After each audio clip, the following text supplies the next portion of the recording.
Bismillahirrahmanirrahim.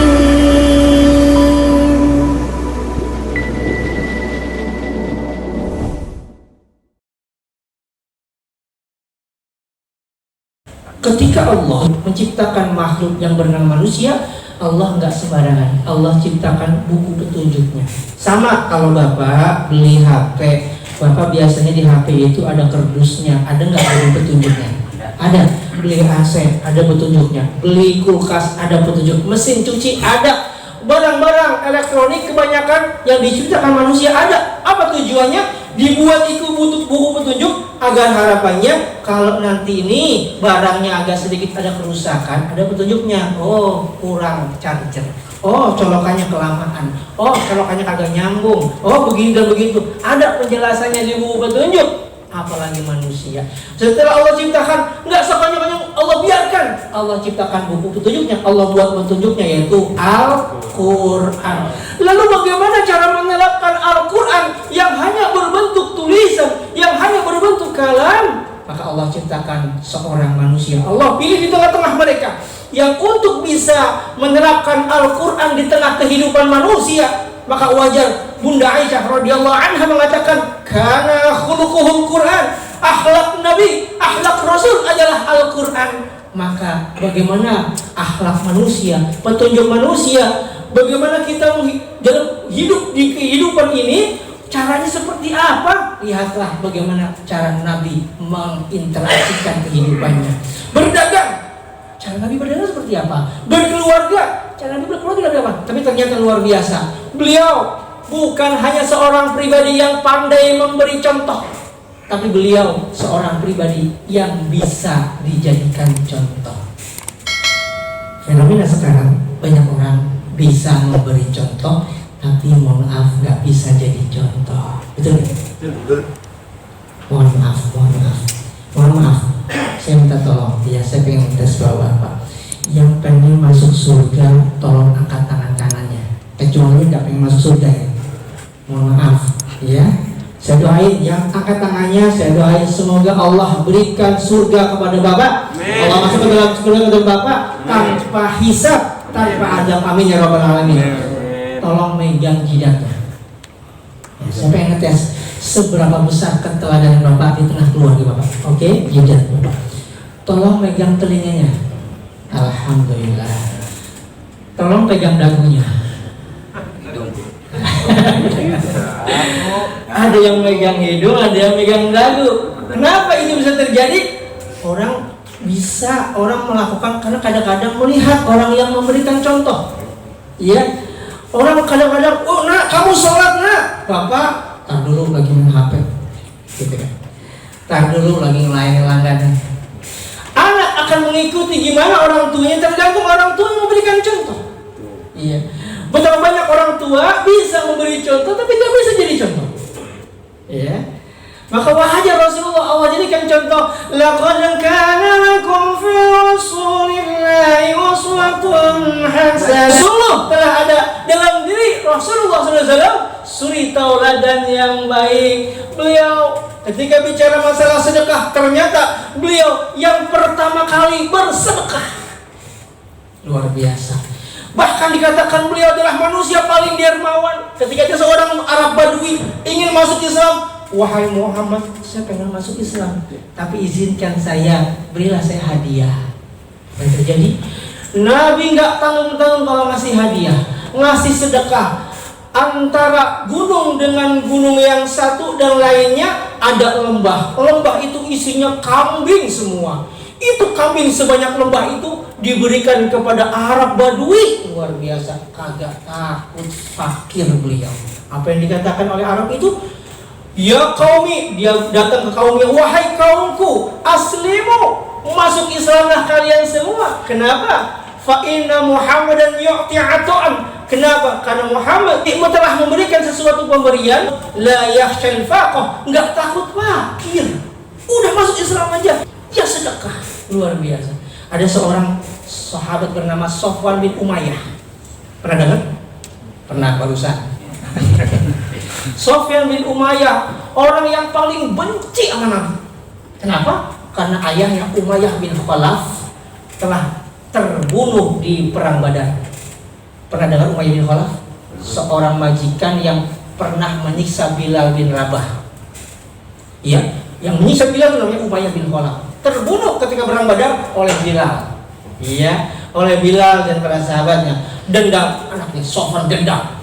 Akhirnya dia mimpin perang Uhud, memerangi Muhammad SAW.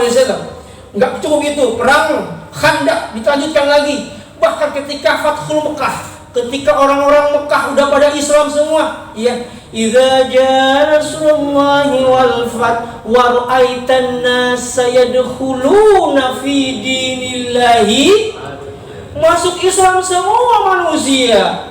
Tapi Sofwan kagak mau masuk Islam saking dendamnya. Saya masih dendam itu sama Muhammad.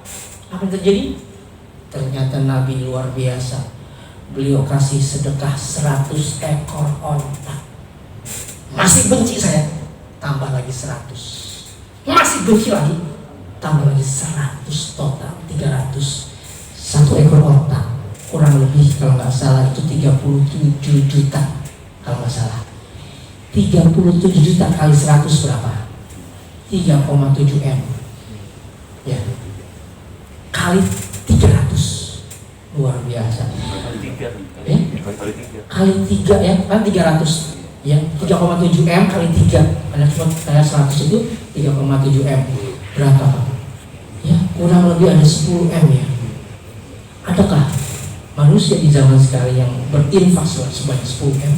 Luar biasa. Nabi mencontoh. Ketika bicara sedekah, beliau orang yang paling banyak sedekahnya. Ketika bicara masalah sholat, Nabi ternyata dalam hadis dari Al-Mughirah radhiyallahu anhu, anna Nabi sallallahu alaihi wasallam shalla hatta intafakhat qadamahu. Nabi itu kalau sholat kakinya bengkak-bengkak saking kelamaan berdiri, persis kayak bapak bengkak. Cuma nggak tahu bengkak kayak kenapa. Kelamaan sholat atau kelamaan mancing. Ya, insyaallah semua karena kekhusyuan. Amin ya rabbal alamin. Nabi sampai bengkak, sampai istrinya bertanya, ya wahai Nabi, ya atakallafu hadza qad ghafarta ma taqaddama min dhanbika wa ma ta'akhkhar. Wahai Nabi, kenapa engkau memberatkan dirimu padahal Allah telah menghapus semua kesalahanmu, baik yang akan datang yang telah lalu Allah telah hapus. Kau dapat jaminan surga, kau dijamin dan tidak akan masuk dalam neraka. Kenapa kau memberatkan diri? Apa jawaban Nabi? Afala akuna 'abdan syakur. Apakah engkau tidak mau melihat aku menjadi seorang yang pandai bersyukur? Subhanallah. Ini Nabi ketika bicara masalah sholat, beliau ternyata orang yang pandai, yang pertama kali mencontoh sholat. Kadang-kadang kita ini luar biasa, pengen jadi pengikut Nabi. Wah, saya cinta sama Nabi deh. Apa buktinya? Saya tuh kalau sholat itu sering lama. Kapan? Tarawih doang. Ini kadang-kadang luar biasa. Ketika imam bacanya panjang, gerundel, ya, ada kisah, ya, ada seorang Arab Badui ini menjadi makmum, ya, imamnya, ya, baca surat Al-Baqarah, ya, panjang Al-Baqarah, tapi diikuti dia, karena dia pengen tahu, ya, kayak apa gitu kan. Nah, besoknya pengen sholat lagi. Ternyata imamnya mau baca apa? Kemarin Al-Baqarah. Sekarang apa?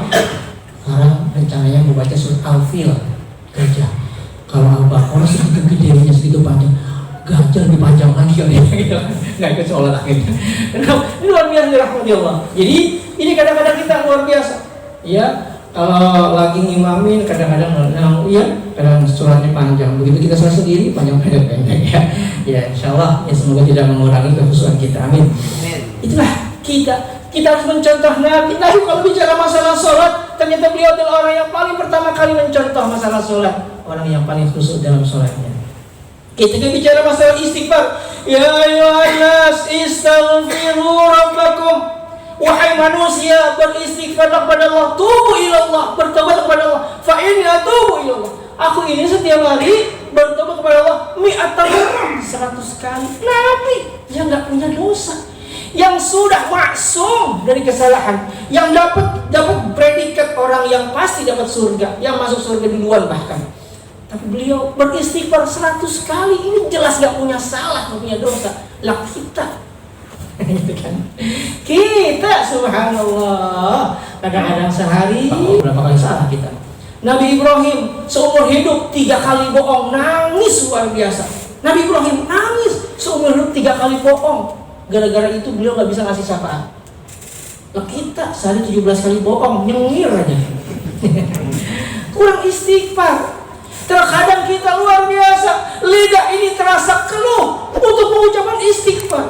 Lidah ini terasa kaku untuk bertobat kepada Allah.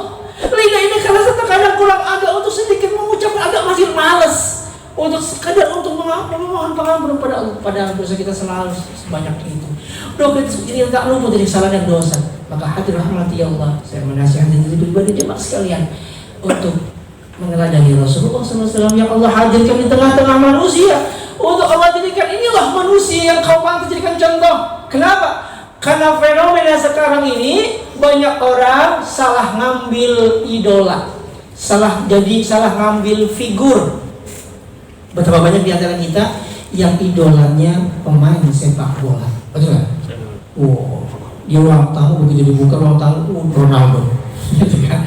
Sebelahnya Messi, gitu kan? Sebelah lagi Mario, Citayam City ya, Mario. Betapa banyak orang di antara kita yang menjadikan idolanya artis. Kalau artisnya rambutnya dipotong sebelah kanan, udah besok udah rubah sebelah kanan juga, cepat sebelah kanan. Iya, kalau idola artisnya pakai bajunya ya cuman you can see, ya, ikut-ikutan you can see. Tergantung idolanya. Padahal Nabi pernah berpesan, anta ma'an man ahbabta. Engkau akan bersama orang yang engkau cintai di hari kiamat. Kalau orang yang dicintainya, orang yang jadi idolanya, orang yang menjadi figurnya, orang yang menjadi favoritnya ketika di dunia adalah orang yang mohon maaf kafir, apa yang terjadi? Ustaz, jangan ngomong kafir, terlalu sensitif. Kalau yang dicintainya adalah orang-orang yang kagak jelas akidahnya, maka kembalilah kepada fitrah ajaran Al-Quran, yaitu menjadikan Nabi sebagai teladan dalam setiap kehidupan, baik dalam segi ibadah, baik dalam segi muamalah, dalam segi interaksi, dalam hal-hal lainnya. Maka contohlah beliau, karena beliaulah yang Allah jadikan sebagai tauladan dalam kehidupan kita, baik kehidupan ketika kita berinteraksi dengan sesama, baik kehidupan berinteraksi dengan Allah Subhanahu wa ta'ala.